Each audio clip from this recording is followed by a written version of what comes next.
பேசுவோம் பலதும் பத்தும் உரையாடல் மூலமாக இன்று நாம் சந்திக்க இருக்கக்கூடியவர் அருள் தந்தை அகஸ்டின் பிரபு அடிகளார் அவர்கள். வணக்கம் ஃபாதர். வணக்கம். வணக்கம். எப்படி இருக்கிறீங்க ஃபாதர்? முதல்ல நம்முடைய நேயர்களுக்கு வணக்கமும், என்னை அழைத்ததற்கு முதல்ல நன்றி. கடவுளுடைய கிருபையால் நான் நல்லா இருக்கிறேன். இந்த தேசத்தில் நான் இங்கே படிப்புக்காக வந்திருக்கிறேன். உங்களை சந்தித்ததில் மகிழ்ச்சி. இந்த கலந்துரையாடலில் பங்கேற்பதிலும் மகிழ்ச்சி. சங்கம் வைத்து தமிழ் வளர்த்த மதுரை, தமிழ்மொழியின் தாய்மடியாம் கீழடியில் பிறந்து இன்று திருச்சபையில் முனைவர் பட்ட ஆய்வு, பிரான்ஸ் தேசத்தில் பரிசில் கல்வி கற்றிருக்கக்கூடிய அருள் முனைவர் அருள் தந்தை அகஸ்டின் அடிகளார். உங்களை பற்றி கொஞ்சம் சொல்லுங்கள் ஃபாதர். நான் 1983 மதுரை மாவட்டம் சமயநல்லூர் பங்கு அப்படின்னு சொல்லுவாங்க, அங்கே நான் பிறந்தேன். அதன் பிறகு மேலூரில் எங்கள் அப்பா தொழில் நிமித்தமாக அங்கே வந்து செட்டில் ஆனோம் 1990களில். என்னுடைய கல்வி படிப்பு 1993லேருந்து 98 வரைக்கும் அங்கே இருந்தேன். அப்போ இந்த இருந்த நாட்களில் ஆலயத்திற்கு செல்வது, அது ஆர்சி ஸ்கூல்னால டெய்லி அங்கே ஆலயத்திற்கு செல்வதும், அந்த ஆலய வளாகத்திற்குள்ளே தான் எங்களுடைய ஸ்கூல் இருந்ததுனால அங்கே டெய்லி மறைக்கல்வி வகுப்புகளுக்கும் போவதும் எனக்கு ஆர்வமாக இருந்தது. அப்போ அங்கே எனக்கு மறைக்கல்வி கற்றுக் கொடுத்த ஒரு அருட்சகோதரி இருதய மேரி என்பவர்கள், குருவாக ஆசைப்படுகிறாயா அப்படின்ட்டு எல்லாரையும் கேட்டபோது எனக்கு அந்த ஒரு ஆசை இருந்தது. அப்போ அவங்க அன்று முதல் இன்று வரை என்னை தொடர்ந்து வழி நடத்திக்கிருக்கிறாங்க. அப்படி தான் வந்து எனக்கு குருவாவதற்கான ஆசை வந்த பிறகு 10ஆம் வகுப்பு முடித்த பிறகு மதுரையில் படிக்க வந்தேன். மதுரை ஞான ஒளிவரம் இளங்குரு மடத்தில் 11, 12 வகுப்பு முடித்து விட்டு அதன் பிறகு குருத்துவ தயாரிக்கான பயிற்சிகள் 98 சேர்ந்ததுலேருந்து 2013 வரைக்கும் மதுரையும் சென்னையிலையும் நான் படித்து முடித்து 2013 மதுரை உயர்மறை மாவட்டத்திற்காக குருவாக திருநிலைப்படுத்தப்பட்டேன். குருவான பிறகு 2 ஆண்டுகள் தேனி, கொடைக்கானலில் உதவி பணியாளராக இருந்துட்டு அதன் பிறகு எங்களுடைய ஆயர் மேதகு அந்தோனி பாப்புசாமி ஆண்டகை அவர்களுக்கு செயலராக இருந்தேன். அதன் பிறகு ஆயர் அவர்கள் என்னை திருச்சபை சட்டத்தில் லைசன்ஷியேட் படிப்பதற்கு, இளங்கலை படிப்பதற்காக இங்கே அனுப்பினார். இளங்கலை படித்து முடித்த பிறகு ஓராண்டு வாடிப்பேட்டை அருகில் இருக்கிற முருகத்தூரான்பட்டி என்கிற புனித அந்தோனியார் ஆலயத்தில் பங்கு தந்தையாக நியமித்தார். மீண்டுமாக இப்போது முனைவர் பட்டத்திற்காக வந்திருக்கிறேன். இந்த முனைவர் பட்டம் முடிப்பதற்கு 2 ஆண்டுகள் இருக்கிறது. 2027 இறுதியில் இந்த முனைவர் பட்ட ஆய்வை முடிக்க முடியும். அதற்கான முயற்சியை எடுத்துக்கொண்டிருக்கிறேன். இதான் என்னுடைய சுருக்கமான இந்த பயணம். உங்களுடைய இறைப்பணியை தாண்டி படித்தது ஆங்கில இலக்கியம் முதுகலையில், ஆனால் தொடர்ச்சியாக உங்களுடைய நிறைய கவிதைகளை காணக்கூடியதாக இருக்கிறது. எப்படி கவிதைகள் மீது உங்களுக்கு ஆர்வம் வந்தது? இலக்கியம் நான் படித்ததுங்கிற தாண்டி ஆங்கில இலக்கியம் படித்திருந்தாலும் மொழி உணர்வு அப்படிங்கிறது தமிழ் தான் என்னில் மேலோங்கி இருந்தது எப்போதுமே. ஆங்கிலத்தினுடைய புலமை ஒரு பக்கம், நான் குருவாக படிக்க வந்ததனால் அதை கற்றுக்கொண்டேன். ஆனால் இயல்பாகவே மொழி, அந்த பாசமும் மொழியின் மீதான ஆர்வமும் எனக்கு இருந்தது. நான் கவிதைகளாக எழுதணுங்கிறக்காக எழுதலை. எனக்கு கற்றுக் கொடுத்த பேராசிரியர்கள், குருமடத்தில் இருக்கிற பேராசிரியர்கள் ஒரு முறை இந்த பொங்கல் விழாவை ஒட்டி எப்போதுமே மாணவர்களுக்கு ஆண்டுதோறும் போட்டிகள் நடத்துவாங்க. இப்போ கவிதை போட்டியிலும் கட்டுரை போட்டியிலும் நான் ஒரு முறை எழுதுகிற போது அதற்கு முந்தின வாரம் அறிவித்த போது அவர் தான் சொன்னார், இங்கே கவிதைனா வழக்கமாக நம்மளுடைய மனதில் எதுகை மோனையோடு எழுதுவது அப்படின்னே இருக்கிறாங்க. அது ஒரு வகையான நடை என்றால் உங்களுக்கு பட்டதை எல்லாருக்கும் புரிகிறது மாதிரி சாதாரண ஒரு மொழி நடையில் சொல்லி பழகணும், அதுதான் எழுத்து அப்படிங்கிற சொன்னார். அது ஏதோ ஒரு விதத்தில் எனக்குள்ள ஒரு ஆர்வத்தை உண்டு பண்ணிக்கிட்டே இருந்துச்சு. அதனால் நிகழ்வுகளை பார்க்கின்ற போது எனக்கு இயல்பாக மனதுக்குள்ளே என்ன தோணுதோ அதை வார்த்தை வடிவம் கொடுப்பேன். அது கடிதமாக இருக்கலாம், அல்லது ஒரு சில சின்ன சின்ன 4 அடுக்கு கொண்ட கவிதையாக இருக்கலாம். அப்படித்தான் நான் எழுதிக்கிறேன். ஒரு கவிஞராக உங்களை போல் நான் ஒன்று எழுத எனக்கு நிகழ்வுகள் மீதான, வரலாற்று நிகழ்வுகள் மீதான, நான் சந்திக்கிற அன்றன்றைய நிகழ்வுகளுக்கு மீதான இதை என்னுடைய பார்வையை நான் இங்கே பதிவு செய்கிறேன். எங்களோட ஈழத்து பிள்ளைகளையும் சந்திக்கிறீர்கள், உங்களுடைய தமிழ்நாட்டு பிள்ளைகளையும் சந்திக்கிறீர்கள். அனைவருமே சந்திக்கிற சவால்கள் என்னவாக இருக்குது? ஓகே, இலங்கை தமிழர்களுக்கான தொடர்பு எனக்கு முதல்ல எங்கே தொடங்கியதுன்னு கேட்டால், நான் மேலூர் பங்கை சார்ந்தவன். மேலூர் பங்கில் அங்கே திருவாதவூர் முகாம் இருக்கிறது. அதனால் அந்த மக்களை நான் குருமானவராகவே அங்கே திருப்பலிக்கு சென்றபோது அவர்களை சந்தித்திருக்கிறேன். அதன் பிறகு திருத்தொண்டராக நான் ஸ்ரீவில்லிபுத்தூரில் இருந்தபோது மொட்டமலை பகுதியில் அருள் பணியாளர்களோடு சேர்ந்து போயிருக்கேன். இதான் என்னுடைய தொடக்கம். இது நேரடியாக இலங்கை தமிழர்களோடு கொண்ட உறவு அப்படிங்கிறது. இங்கே வருகின்ற போது கேள்விப்பட்டிருக்கிறேன், இங்கே இருக்கிற இலங்கை ஞானகத்திற்கான பணியாளர்கள் ஒரு திருப்பலிக்கோ அல்லது ஏதாவது ஒரு தயாரிப்புகளுக்கோ தேவைன்னா தமிழ் ஃபாதர்ஸ் கேட்பாங்க. அப்படி தான் அவங்கள சந்திக்க போனோம். ஒரு வகையில் நம்மளுடைய மொழி பேசுகிறவர்கள் நம்ம நாட்டை விட இன்னொரு இடத்துல ஒரு பொருளாதார சூழலில் மகிழ்ச்சியோடு இருக்கிறார்கள் அப்படிங்கிறது எனக்கு ஒரு மகிழ்ச்சி. ஒரு பாதுகாப்பும் பொருளாதாரமும் இருக்கிறது அப்படிங்கிறது ஒரு மகிழ்ச்சி. அது அடுத்த தலைமுறைக்கு கடத்தப்பட்டிருக்குங்கிறது ஒரு மகிழ்ச்சி. ஆனால் வந்த தலைமுறை அதற்காக செய்த தியாகங்களை நினைக்கின்ற போது எனக்கு உண்மையிலே அது ஒரு வலியை எனக்கு ஏற்படுத்தும். எல்லா நாடும் தர வேண்டியதை அது இன்னொரு இடத்துக்கு புலன்பெயர்ந்த பிறகு தான் கிடைக்க வேண்டி இருக்கிறது அப்படிங்கிற ஒரு சூழலை ஒரு அரசு சூழல் அல்லது ஒரு அடிமை சூழல் உருவாக்க முடியும். அது நம்ம மண்ணாக இருந்தாலும் சரி, எந்த நாடாக இருந்தாலும் சரி, உலகெங்கும் அகதிகளாக இருக்கிறவர்களுடைய நிலை அதான். அவர்கள் விரும்பி பொருளாதாரத்திற்காக பாதுகாப்புக்கும் அங்கே போகலை. தங்களுடைய தேசத்திலிருந்து அமைதியான வாழ்வதற்கான சூழல் அமையவில்லை, உயிரையாவது காத்துக்கொள்வோம் அப்படிங்கிற சூழலில் வந்ததனுடைய வலி அது வார்த்தைகளில் சொல்ல முடியாதுன்னு நான் பார்க்குறேன். அது இது மாத்திரம் கிடையாது. அது இட் குட் பி எப்படி ஒரு ஊரில் அது தன்னுடைய தெருவிலே வாழ முடியலை, அது சாதி அடக்குமுறையாக இருக்கலாம், இல்லை பொருளாதார அடக்குமுறையாக இருக்கலாம். இனி இங்கேருந்து போனால் தான் நமக்கு ஒரு மன அமைதி அப்படின்ட்டு ஒரு தேசத்திற்குள்ளே புலம்பெயர்வுகளாக இருக்கிறதும் சரி, ஒரு தேசத்தை விட்டு இன்னொரு தேசத்துக்கு புலம்பெயர்வுகளாக இருந்தாலும் சரி, அந்த வலியை நம்ம அவ்வளோ எளிதாக கடத்திவிட முடியாது அப்படிங்கிறது என்னுடைய பார்வை. முதல்ல வந்தவங்களுடைய பார்வை.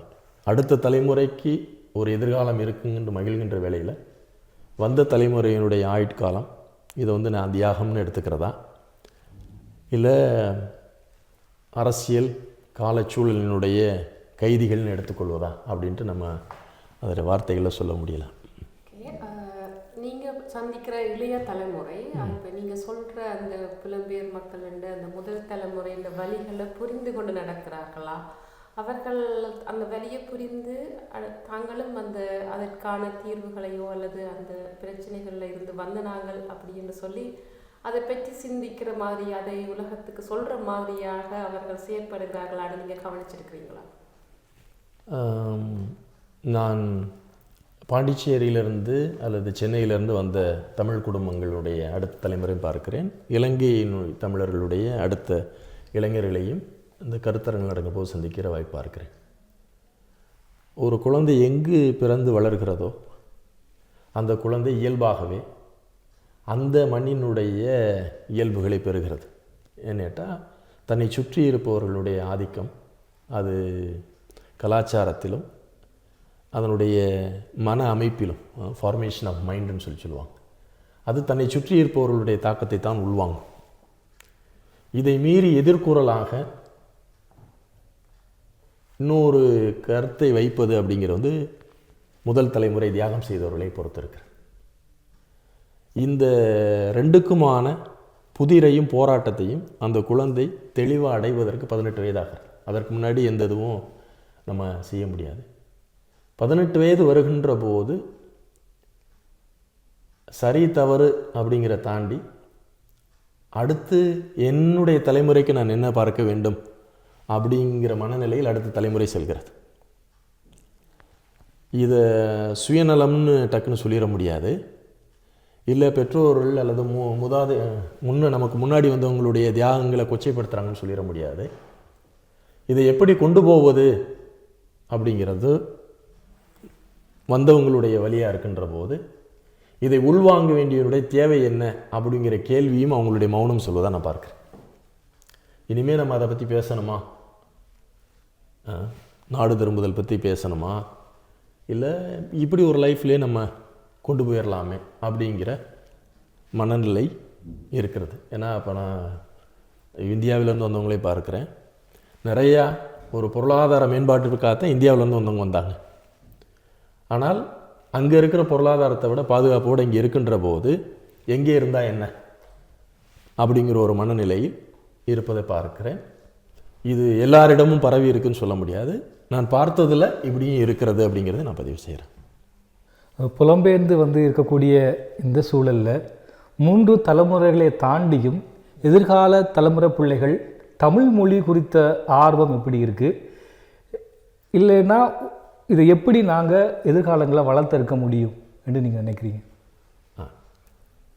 ஒரு மொழி அப்படிங்கிறது பயன்பாட்டில் இருக்கின்ற போது அதை அழிக்க முடியாது. பயன்படுத்தாத போது அது தானாகவே அழிந்துவிடும் அப்படிங்கிறது தான் எல்லா மொழிக்குமான ஒரு கூற்று.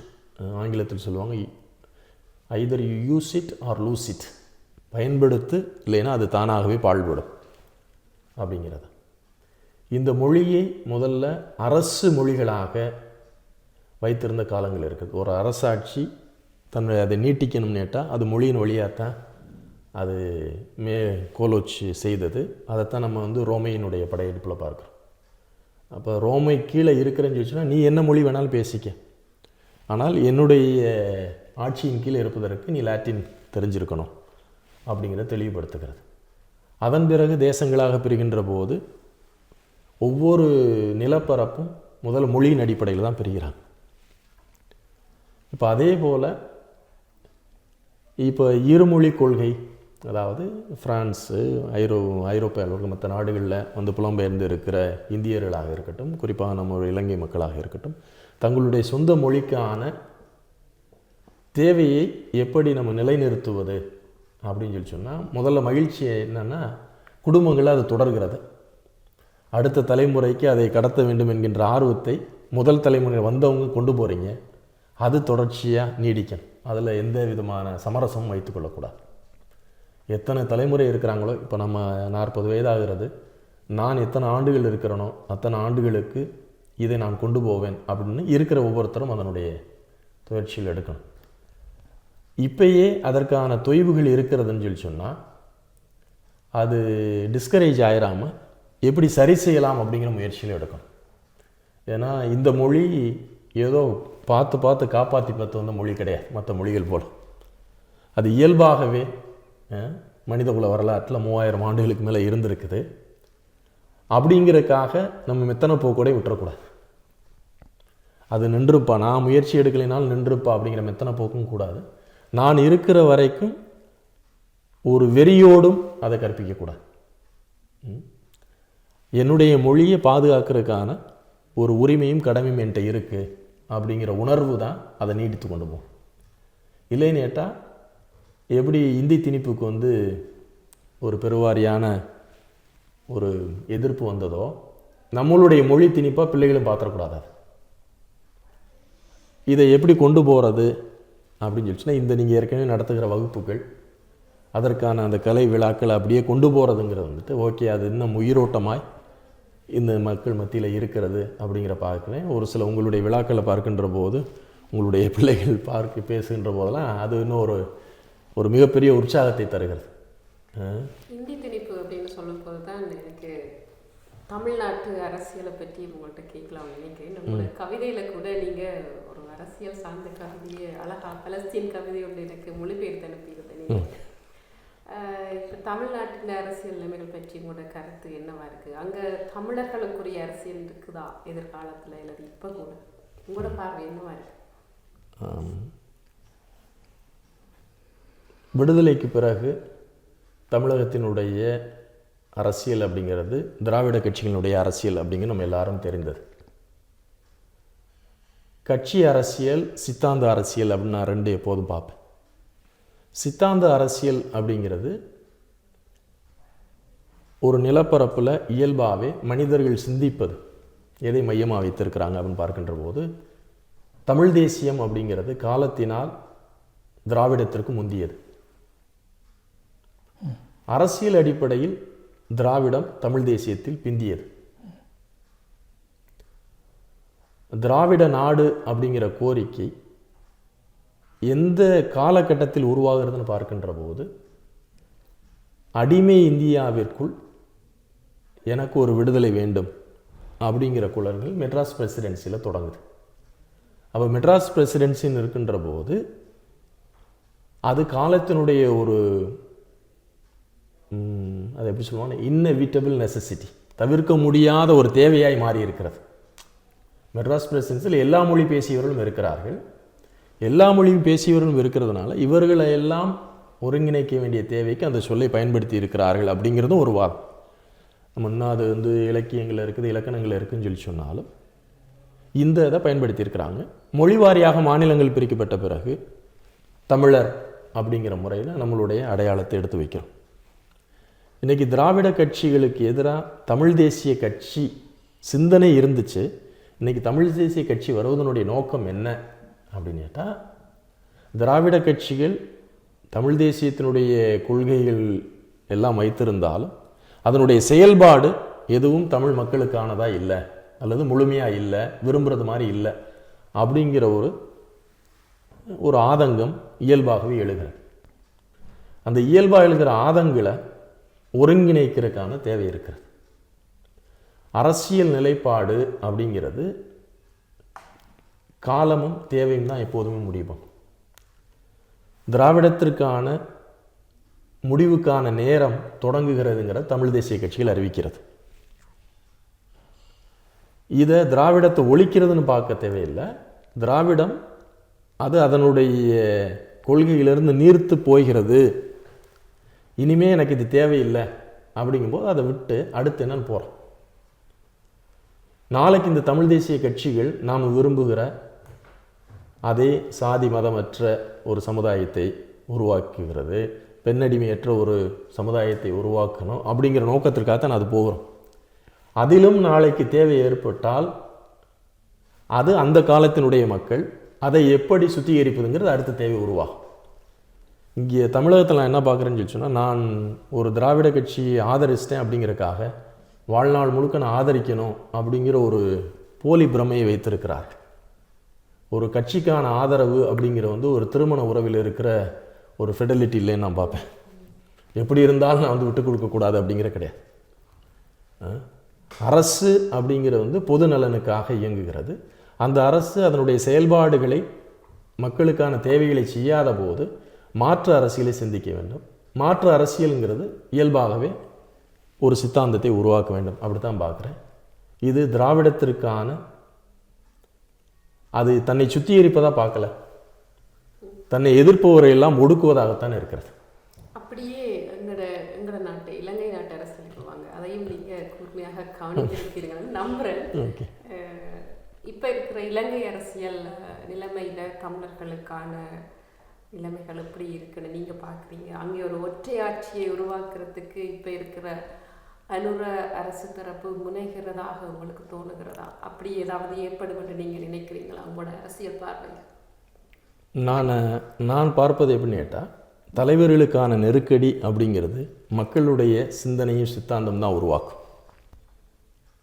இப்போ மக்கள் அதில் நீர்த்து இருக்கிறார்களா அல்லது உயிர்த்து இருக்கிறார்களா அப்படிங்கிறதா தலைவர்கள் முடிவு பண்ணுவாங்க. ஏன்னா நீங்கள் அரசியல் கட்சின்னு வந்துட்டாலே அவங்க என்ன செய்வாங்க, மக்களுடைய எதிர்ப்பை சம்பாதிச்சுக்கிற கூடாது அப்படின்னு பார்ப்பாங்க.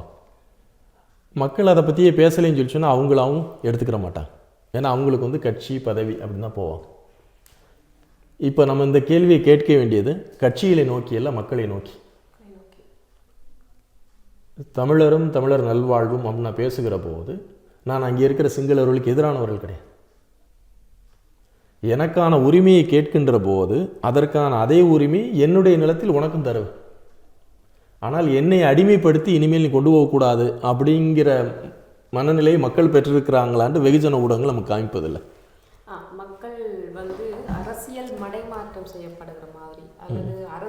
பற்றி சிந்திக்க கூடாது என்பதற்காக பல வழிகளை உத்திகளை பயன்படுத்துகிற மாதிரி இலங்கை அரசாங்கமும் செய்கிறது, அல்லது தமிழர்களை நோக்கி அப்படி ஒரு பார்வை நடக்கிற மாதிரி உங்களுக்கு தோணுதா?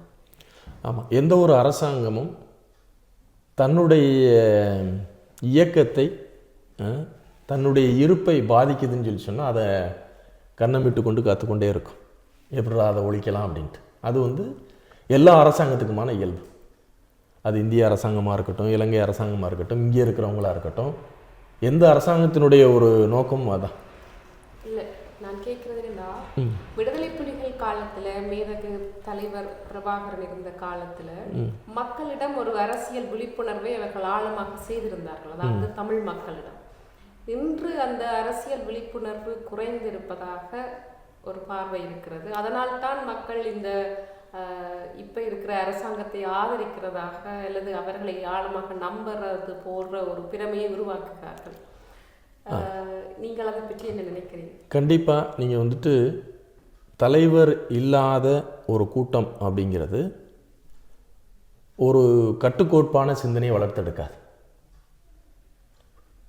அப்போ தலைவர் இருந்துகிற போது மாற்று சிந்தனை உண்டு, ஆனால் கட்டுக்கோப்பான சிந்தனை எப்போதும் அவருடைய இடத்துல இருந்துச்சு. எல்லாருமே ஒருங்கிணைந்த சிந்தனை வேணும், ஆனால் பலதரப்பட்ட சிந்தனையை வெல்கம் பண்ணுறேன் அப்படிங்கிறது இருக்கும். இப்போ தலைவர் இல்லாத போது அங்கே என்ன ஆகுது, அதை ஒருங்கிணைப்பதற்கான அவரை போன்ற ஒரு ஆளுமையை உருவாக்குவதற்கு அவரை போன்ற ஒரு ஆளுமையை நம்ம ஒன்று உருவாக்கணும், இல்லை அதற்கான முயற்சியில் எடுக்கணும். அப்படி இல்லாத போது என்ன ஆகும்னு கேட்டால், அந்த கருத்து நீட்சி அப்படிங்கிறது ஒரு தலைவரோடு செல்வதும் கிடையாது. ஒரு தலைவர் போயிட்டாருன்னு கேட்டால் அடுத்து அந்த கட்சி தொடராது அப்படிங்கிறத தாண்டி போயிடுறதில்ல. இந்த தான் கொண்டிருக்கிற கொள்கையை தலைவர் போன பிறகும் இப்படி கொண்டு போவது, அதை எடுத்து செல்வதற்கான அடுத்த கட்ட நகர்வுகள் வருகின்ற போது தனி மனித முன்னேற்றம், தனி மனித விருப்பு வெறுப்புகள் இயல்பு வந்துடுது. தனி மனித விருப்பு வெறுப்புகள், சரி ரைட்டு, இவ்வளோ நாள் நம்ம இது பண்ணியாச்சு, இனி நம்மளுடைய வாழ்க்கையை பார்ப்போம். அப்போ தலைவனாக இருப்பதற்கு அல்லது அதை வழிநடத்துவதற்கு தியாகங்கள் செய்வதற்கு நிறையா தேவை. தியாகங்கள் நமக்கான காரணங்கள் என்ன செய்ய முடியாது. குடும்பத்திற்காக நான் செய்கிறேன்னேட்டா எனக்கு காரணம் இருக்கணும், அப்படின்னேட்டா செய்ய மாட்டேன். அப்போ நான் ஒரு மண்ணுக்காக செய்யணும்னு சொல்லி சொன்னால் அந்த காரணங்களை எப்படி உருவாக்குறது? அது இலங்கையை பொறுத்த வரைக்கும் இருக்குதுன்னு நினைக்கிறீங்களா, அல்லது நீத்து போகுதுன்னு நினைக்கிறீங்களா? ஏன்னா வெகுஜன ஊடகங்கள் காட்டுவது தான் உலக மக்கள் அதை நம்புவாங்க. இப்போ இன்றைக்கி நீங்கள் பாலஸ்தீனத்தினுடைய வரலாறு என்ன, இஸ்ரேலில் நடப்பது என்ன அப்படிங்கிறது எனக்கு அங்கே நடக்கிற தெரியாது. அப்போ நான் எந்த தொலைக்காட்சியில் பார்க்குறேங்கிறது தான் என்னுடைய செய்தியாக மாறும். இப்போது தமிழகத்தில் நான் ஒரு திராவிட ஆதரவாளனாக இருக்கிறேன்னு சொல்லி சொன்னால் அவர்களை மட்டுமே தூக்கி பிடிக்கிற தொலைக்காட்சியில் பார்ப்பேன். அந்த சிந்தனைகள் மாத்திரமே என்னை உள்வாங்குவேன். இப்போ மக்கள் அது அங்கேயா இருக்கட்டும் இங்கேயா இருக்கட்டும், இரு மனநிலையும் தொடர்ந்து சிந்தனைக்கு உட்படுத்துகிற சிறு சிறு குழுக்கள் உருவாகி கொண்டே இருக்கணும். இது நடத்த வேண்டியது தேவை உணரப்படல போது அங்கே எழுச்சிங்கிறது வராதுங்கிற என்னுடைய இது. அங்கேயும் சரி, நம்ம எந்த இடத்துலையும் சரி. இப்போ அந்த குழுக்கள் இருக்குதான், நீங்கள் தான் சொல்லி சொல்லணும் எனக்கு. அந்த மாதிரி அதாவது ஒரு சிறிய 2-3 பேராக இருந்தால் கூட அவங்களுடைய வாதங்களையும் கேட்போம், உங்களுடைய வாதங்களையும் கேட்போம். நம்மளுடைய மண்ணுக்கு என்ன தேவை, இப்படி சிந்திக்கலாமே அப்படிங்கிற இணைந்து சிந்திக்கின்ற சிந்தனை குழுக்கள் இருந்தால்தான் அது செயல்பாட்டு குழுக்களாய் மாறும் நினைக்கிறேன். அப்படி இருக்குதா உங்களுடைய கணிப்பில்? இப்போ நீங்கள் சொல்கிற மாதிரி ஈழத்தமிழ் புலம்பெயர்ந்த பிறகு அரசியல் தீர்வு ஒரு பக்கம் இருக்க, கடந்த காலங்களில் நடந்த யுத்தம், ஒரு போர்க்குற்றம், இதுக்கான சர்வதேச விசாரணைகளை முன்னெடுக்கிற போது உலக நாடுகளுடைய அங்கீகாரம் பெரிய அளவுக்கு கிடைக்காம இருக்குது. அதே நேரத்தில் கிறிஸ்துவ அமைப்புகள் ஓரளவுக்கு ஆழமாக செய்யக்கூடியவர் தாங்க. குறிப்பாக ஃபாதர் ஜேத் கஸ்பர் போன்றவர்கள் தொடர்ச்சியான குரல் கொடுத்து கொண்டிருக்கிறாங்க. ஏற்கனவே மறைந்த மன்னார் ஆயர் ஜோசப் அவர்களுமே இதுக்கான நிறைய குரல் கொடுத்துருக்குறாங்க. எதிர்காலங்களில் எப்படி இதுகளுக்கு நாங்கள் சர்வதேச விசாரணையை முன்னெடுக்க முடியும், இல்லாட்டி அதுக்கான தீர்வுகளை நாங்கள் எப்படி கொண்டு செல்ல முடியும்னு நினைக்கிறீங்க? நீங்கள் வந்து சர்வதேச நாடுகளுடைய கவனத்தை பெறுவதற்கு நமக்கு ஆவணங்களை சேகரிக்க வேண்டும். அந்த ஆவணங்கள் அடிப்படையில் இலக்கிய ஆவணங்களாக இருக்கணும் அப்படிங்கிற என்னுடைய இது. இப்போ இன்றைக்கி வந்து ஒரு தலித் வரலாறு அல்லது தலித் வாழ்க்கை நிலை என்ன அப்படின்ட்டா 70கள் வரைக்கும் எந்தவித எழுத்து வடிவம் இல்லை. அது ஃபுல்லாக ஓரல் டிரான்ஸ்மிஷன், வாய்வழி பாரம்பரியம் சொல்லி சொன்னாங்க. இப்போ புலம்பெயர்ந்த தமிழர்கள் உலகெங்கும் இருக்கிறவங்க நம்மளுடைய வழியையும் வாழ்க்கையையும் வாழ்ந்த வாழ்க்கையும் எழுதி ஆவணப்படுத்த வேண்டிய தேவை இருக்குது. அது எந்த ஃபார்மாகவும் இருக்கலாம், திரைத்துறையாகவும். எதாவது கலை வடிவம் தான், ஆர்ட் ஃபார்ம் வந்து ரொம்ப முக்கியம். இப்போ அதை என்ன செய்யணும்னு கேட்டால் அடுத்த தலைமுறையோடு இந்த ஐரோப்பிய தேசத்தினுடைய மொழிகளில் எல்லாம் மொழிபெயர்க்கணும். அப்படி இல்லாத போது யாருமே வாசிக்காத மொழியில் நம்ம எழுதுறதுனால அது நமக்கான ஆர்கைவ்ஸாக போகும், ஆவணங்களாக போகுமே தவிர வந்துட்டு அதை எப்படி பொதுத்தளத்தை கொண்டு போகிறது. இன்றைக்கி வந்து மாடர்ன் சோஷியல் மீடியாலையும் சரி, இப்போ அடுத்து வெகுவாக நம்ம ஈர்க்க போகின்ற ஆர்டிஃபிஷியல் இன்டெலிஜென்ஸாக இருக்கட்டும் சரி, நம்மை பற்றி யாராச்சும் ஒரு ஆவணங்கள் தேடுகிறார்கள், இல்லை is Sri Lankan war is a political crime அப்படின்னு ChatGPTயில் போட்டால் நம்ம என்ன ஃபீட் பண்ணியிருக்கிறோமோ அதானே வெளியே வரும். அப்போ அதற்கான தரவுகள் ஏற்கனவே பதிவு செய்யப்பட்டிருக்குதா? நிறைய இ-புக்ஸ் அப்படி வேற மொழி இப்போ எங்களோட மொழிகளில் இருக்கிறத இங்கே இருக்கிற புலம்பெயர் பிள்ளைகள் நிறைய மொழிகளை இப்போ கற்றிருக்கிறார்கள். அதில் நிச்சயமாக மொழிபெயர்த்து அதை ஆவணமாக்க வேணும். இணையம் இ-புக்ஸ் போன்றவற்றில் கூட அதை ஆவணமாக்க வேணும். அதே போல் உங்களுடைய கவிதை நூல் வெளியீட்டிலோட சொல்லி சொன்னேன், நிறைய வந்து இயல்பாக அது நிச்சயம் வந்து மனிதர்களுடைய இதயங்களை சிந்திக்க வைக்கும் அப்படின்பது போல் இருக்கிறது. அப்போ அதை பிற மொழிகளில் பயன்படுத்துகிற போது தான், அதை வந்து மொழிபெயர்க்கின்ற போது தான் அது எல்லாருக்குமான பொது ஈர்ப்பை பெறும். அப்போ பொது ஈர்ப்பை பெறுகின்ற போது அது பொது கவனம் பெறும். இது வந்து நமக்கான தேவையாக இருக்கிறது. இதை நம்ம வந்துட்டு இதை வந்து கான்ஸ்டண்ட்டாக செய்ய வேண்டிய இருக்கிறது. இரண்டாவது, புலம்பெயர்ந்து இந்த தமிழர்கள் ஃப்ரான்ஸுக்குன்னு ஒரு அமைப்பு இருக்கிறது, ஒவ்வொரு நாடுகளுக்கும் ஒன்று இருக்குது. இவர்கள் எல்லாம் சேர்ந்து அந்த கலை வடிவத்தை உருவாக்குகிற அமைப்புகள் இருக்கிறதா, அதாவது இணைந்து செல்கிறதான்னு கேட்டால் கொஞ்சம் கேள்விதான். எல்லா தேசத்துலேயும் அகதிகளாக வந்தவர்களுடைய மிகச்சிறந்த எழுத்துக்கள் இருக்கிறது. ஆனால் நம்ம எல்லாரும் சேர்ந்து செய்வோம் அப்படிங்கிறது நமக்குள்ள மீண்டுமாக அந்த தமிழர்களை அது வரட்டு கௌரவம் சொல்லுதா என்னன்னு தெரியல. அது இந்திய தமிழர்களாக இருக்கட்டும் சரி, இலங்கை தமிழர்களாக இருக்கட்டும் சரி, நம்மை தடுப்பது எது அப்படிங்கிறது சேருவது பொது கவனம் பெறாது. இப்போ இன்றைக்கி வந்து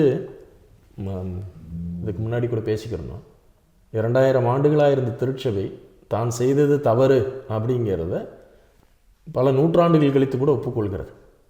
ஏன்னு கேட்டால் அதற்கான ஆவணப்படுத்தி கொண்டே வைத்து கொண்டு இருந்தார். இப்போ ஒவ்வொரு இதுலேயும் இப்போ நம்ம இங்கே வந்து 80களிலிருந்து வந்திருக்கிறோம். ஏறக்குறைய 42 ஆயிடுச்சு. இந்த 40 ஆண்டுகளில் ஃப்ரான்ஸிலேருந்து மொத்தம் வந்த மொழிபெயர்ப்பு ரெஃப்யூஜி லிட்ரேச்சர்னு இருக்குதா? இல்லையே. ஆனால் ரெஃப்யூஜிங்கிற டேர்ம் இங்கே எல்லாருக்கும் தெரியும். நம்ம பொருளாதாரத்தில் வாழ்க்கை சூழலில் கொஞ்சம் முன்னேறுகின்ற போது இது ஒரு இண்டிவிஜுவலாக இப்போ ஈழபாரதி எழுதுகிறாருன்னு சொல்லி சொன்னார்னேட்டா, ஈழபாரதியாலே எல்லாத்தையும் அவர் டிரான்ஸ்லேட் பண்ண முடியாது, செய்ய முடியாது. ஆனால் ஒரு அமைப்பாக எல்லாருமா சேர்ந்து ரெஃப்யூஜி லிட்ரேச்சர் அப்படின்னு உருவாகினால் அது உலக அளவில் கவனத்தை பெறணும். இன்றைக்கி எப்படி feminist literature, Dalit literature, post modern லிட்ரேச்சர்னு வருகின்ற போது ரெஃப்யூஜி லிட்ரேச்சரில் ரெஃப்யூஜிஸ்னு அவங்க யோசிச்சாங்கன்னு சொல்லி சொன்னால் இலங்கையினுடைய கண்ட்ரிபியூஷன் அட்லீஸ்ட் இந்த பிராந்திய மொழிகளிலாவது இருக்கணும். வெகுவாக வாசிக்கப்படுகின்ற ஆங்கிலம், ஜெர்மானிய மொழி, ஃப்ரெஞ்சு மொழி, இத்தாலிய மொழி, ஸ்பானிஷ் இதில் இருக்கின்ற போது தான் இது இன்டர்நேஷ்னல் ரீச் கிடைக்கும். அப்படி இல்லாத போது நம்ம தமிழர்களாக நம்மளே பேசிக்கிட்டு இருப்போம். நம்மளுடைய வழியில் ஓரளவு நமக்கு தெரியும், இதை கடத்தணும்ல. நிச்சயம் அடுத்த தலைமுறை அதை படிக்கிறதுக்கு முதலும் அதோட அதை ஆவணப்படுத்தி நாங்கள் சர்வதேசத்துக்கு அதை கொண்டு செல்றதுக்கு கண்டிப்பா அதை எங்களால் செய்ய முடியாட்டாலும் எங்களோட தலைமுறை செய்யணும்னா நிச்சயமாக நாங்கள் அதை ஆவணப்படுத்த வேண்டும். ஆமாம், எங்களாலும் கிடையாது. நான் நம்ம ரெண்டையும் பிரிச்சு தேவையில்லை. இப்போ உங்களுடைய பிள்ளையும் நீங்களும் ஒரே குடும்பம் தான். இல்லை ஐ மீன் எங்களால் நம்மளால் சொல்லிச்சிடும் போது எங்களால் முடியும் என்று சொல்றது இந்த முதல் வந்த தலைமுறை, முதல் வந்து குடியேறின புலம்பெயர் சமூகம் இப்போ அடுத்த 2வது 3வது தலைமுறை வந்துருச்சு. அதனால அந்த செய்ய வேண்டியவர்கள் அடுத்த தலைமுறை தான். அடுத்த தலைமுறைக்கு நாங்கள் அவர்கள் கற்கிற மொழியில் அதை மொழிபெயர்க்கிறதுக்கு ஊக்குவிக்கிறோம். மொழிபெயர்க்கு இப்போ ஃபார் எக்ஸாம்பிள் இந்த நிகழ்வுகள் கூட ஃபார் எக்ஸாம்பிள் நீங்கள் இல்லை எப்படின்னு கேட்டால் நீங்கள் அங்கேருந்து வருகின்ற போது பயணத்தில் சந்தித்த வழிகள், பயண கட்டுரைகள், அது வந்து இலக்கியங்களில் ஒரு மேலானது வந்து பயண கட்டுரைகள்ங்கிறது. இன்றைக்கி வந்து இந்திய வரலாறுன்னு சொல்லி சொன்னால் சீனாவுக்கு பயணம் செய்தவர், வாஸ்கோடாமா பயணம் செய்தவர், பயண கட்டுரைகள் வந்து ஒரு வரலாற்றினுடைய அடிப்படையாக இருக்குது. ஒரு தேசத்திலிருந்து இன்னொரு தேசத்தில் பயணிக்கின்ற போது இருக்கிற வழிகள், அகதிகளினுடைய பயண கட்டுரைகள் அல்லது பயண இலக்கியங்கள் அப்படிங்கிறது வடிவம் பாருங்கள், எழுத்து வடிவம் பாருங்கள். அப்போ ஒவ்வொருத்தரும் நீங்கள் சந்தித்த வழி என்ன, நீங்கள் சந்தித்த வழி, நீங்கள் சந்தித்த வழி என்ன, 3 பேருமாக சேர்ந்து ஒரே இடங்களில் பயணித்த வழிகள் என்ன அப்படிங்கிறத நம்ம வந்து இலக்கியத்திற்கான நடைமுறைகளுக்குள்ளே இப்படிலாம் ஒரு டெஃபினிஷன்ஸ் இருக்குது, இது பிரகாரம் எழுதணும்னு எழுதக்கூடாது அப்படின்னு கேட்டால் நம்ம அதுக்காக எழுதுன மாதிரி ஆகிப்பேன். என்னுடைய வழியை நான் விரும்புகிற மாதிரி நான் சொல்லுவேன், நீ அதை ரெகக்னைஸ் பண்ணுங்கிற கிடையாது, பட் இது என்னுடைய வழி அப்படிங்கிற பார்க்கும்போது தான் நம்ம ரெஃப்யூஜி லிட்ரேச்சருங்கிறதும் ஒரு கவனம் பெறுங்கிறது நான் புரிந்திருக்கிறதா பார்க்குறேன். சமீபத்தில் வந்து இரும்பினுடைய தொன்மை 5300 ஆண்டுகளுக்கு பழமையானது. அதற்கு முன்பு சிவகலையில் கிடைச்சது 4300 ஆண்டுகள். நீங்கள் ஏற்கனவே மதுரையை பூர்வீகமாக இருக்கிறீங்க. ஏற்கனவே கீழடி ஆய்வுகள் வைகை நதி படுக்கையில் நடந்து கொண்டிருக்குது. இப்போ இந்த திராவிட கட்சிகள் உண்மையிலே இல்லாட்டி மத்தியில் ஆளக்கூடிய கட்சிகள் தமிழருக்கான உண்மையான தொன்மையை கண்டுபிடிக்கிறதுக்கான முயற்சிகள் நடக்குதா, இல்லை இருட்டடிப்பு நடக்கிறதா, உண்மையான ஆய்வு முடிவுகள் எவ்வாறு கண்டறியப்படும், அதே வேளையில் ஈழத்தில் தொடர்ச்சியாக வந்து இந்த தொல்லியல் திணைக்களம் வந்து தமிழுடைய அடையாளங்களை தொடர்ச்சியாக அழிச்சிட்டு வர்றாங்க. ஓரளவுக்கேனும் தமிழகத்தில் ஓரளவுக்கு தடயங்கள் கிடைத்து வருகிறது.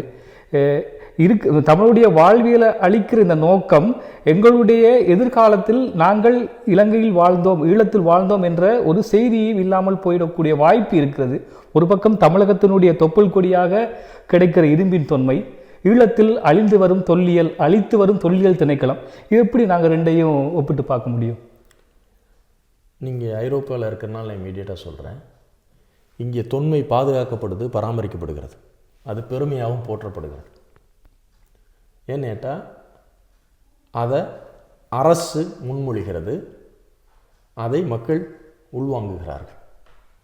நான் 2-3 ஆண்டுகளுக்கு முன்னாடி திருமலை நாயக்கர் மகால் போகின்ற போது அங்கிருந்த ஓலைச்சுவடிகளுடைய நிலையை பார்க்கின்ற போது ஒரே நேரத்தில் வியப்பும் ஒரே நேரத்தில் வருத்தமும் வருகிறது. ஒரு லைப்ரரியில் இங்கே புஸ்தகம் எடுக்கின்ற போதெல்லாம் 100 ஆண்டுகளை தாண்டிய புஸ்தகம் சொல்லி சொன்னாலே அவங்க அதை பராமரிக்கிற விதம், எங்களுக்கு தருகின்ற விதம்ங்கிறது மாறுபடுது.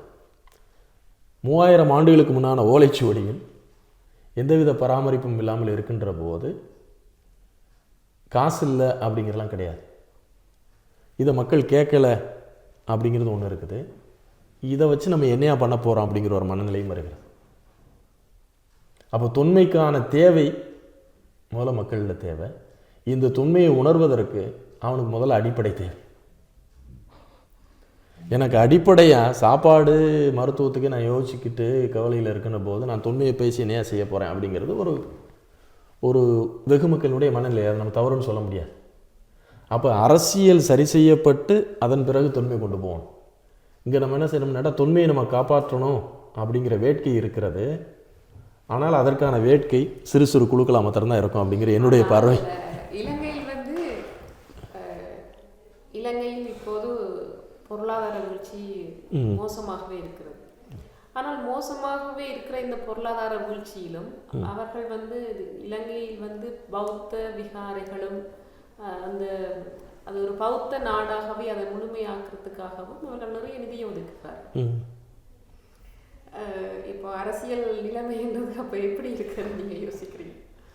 இது எங்கே நிலைமை மாறுத்தேன்? இந்தியாவில் சமஸ்கிருதத்திற்கான மொழி வளர்ச்சிக்காக கோடிகள் ஒதுக்கப்படுகிறது. மற்ற பிராந்திய மொழிகளுக்கு அதிலிருந்து ஒரு 50 மடங்குகள் கம்மியாக தரப்படுகிறது. எப்படி பார்ப்பது அப்படின்ட்டா அரசியல் விழிப்புணர்வு தான். நீங்கள் அரசை மாற்றம் செய்யாமல் அதனுடைய நீட்சியிலாக இருக்கிற கலாச்சாரத்தையும் பண்பாடையும் பாதுகாக்க முடியாது. நம்ம தெரியும், ஒரு ஒரு ஒரு லைப்ரரி ஒழிக்கப்படுகின்ற போது மொத்தமாக போயிடுது நம்ம சொல்லி சொல்கிறோம். அந்த வகையில் நான் ஆர்டிஃபிஷியல் இன்டெலிஜென்ஸை பாராட்டுவேன். ஏன்னா ஒரு கட்டத்தில் நம்மளுடைய படைப்புகள் எல்லாம் மின்மயமாயிட்டா நீ அழிக்க முடியாது. அது ஒரு ஒரு ஒரு ஒரு வரமாக கூடத்தான் நான் பார்க்குறேன் இந்த இதெல்லாம். இப்போ நான் தொன்மையை அதனுடைய தேவைங்கிறது இப்போ உங்களுக்கோ எனக்கோ நான் இன்னொரு நாட்டுக்கு வந்ததுனால தானே தெரியுது இதனுடைய அவசியம் என்ன அப்படிங்கிறது. இன்னொரு நாட்டுக்கு வருவதனால் இதை வச்சு எதிர்காலம் எப்படி பாதுகாக்கப்படுங்கிற தெரியுது. அரசர்கள் காலத்தில் என்ன நடந்துச்சோ இன்றைக்கி அரசுகள் காலத்துலேயும் நடக்குது. ஒரு அரசர் இன்னொரு அரசரை அவர் வெற்றி கொள்கிற போது அவருடைய வரலாற்றை எல்லாம் அவர் அடிப்பார், தன்னுடைய வரலாறாக மாற்றுவார். இன்றைக்கி அதை அரசுகள் செய்து கொண்டு இருக்கிற அரசர்கள் காலத்தில் இதை எதிர்க்க முடியாது. ஜனநாயக நாட்டில் அதை எதிர்க்கலாம். எதிர்க்கின்ற போது அரசு பின்வாங்கும். அப்போ எதிர்க்கிறதுக்கான தேவையை மக்கள் உருவாக்கணும். மக்கள் உருவாக்குறதுக்கு அவங்களுடைய அடிப்படை தேவைகள் சரி செய்யப்படும். இந்த அடிப்படை தேவைகள் சரி செய்யப்படாத போது